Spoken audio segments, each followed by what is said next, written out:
কি হয়েছে এখানে? ন্যাশনাল হাইওয়ে পেট্রোল থেকে বলছিলাম। এটা একটা পাইপ লাইনের লাইন গেছে নিচে দিয়ে, পুশিং হয়েছে, জ্যাক পুশিং।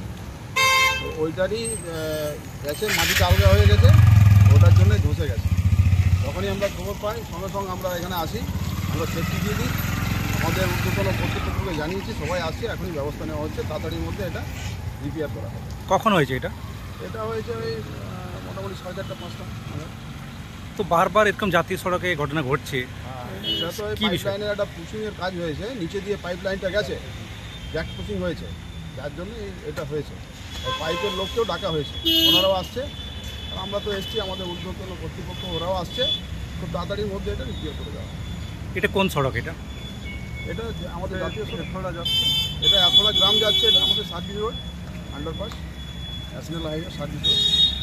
আপনার নাম? আমার নাম Ranjit Chatterjee, national highway RGS patrol officer. কি হয়েছে এখানে? ওখানে আজ সকালে আমরা খবর পেয়েছি যেরকম একটা এথোড়া যাওয়ার রাস্তায় ধস নেমেছে। আমরা প্রধান সাহেবকে জানিয়েছি, সে বলেছে যে ওখানে যাও, ওখানে গিয়ে দেখো কেমন কী হয়েছে না হয়েছে। আর আমাদের এথোড়া গ্রাম পঞ্চায়েতের তরফ থেকে সবাইকে একটাই কথা বলা, যারা দিনের বেলায় পার হচ্ছে ভেবো না যে রাতে ওইরকমই থাকতে পারে যা পরিস্থিতি।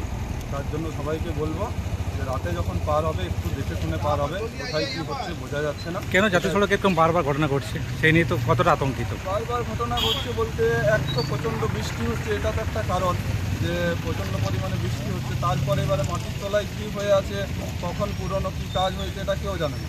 তাই জনসাধারণের কাছে অনুরোধ, যখন আপনারা পারাপার হবেন একটু দেখে শুনে পারাপার। আপনার নাম? নমস্কার, সাধারণ দত্ত।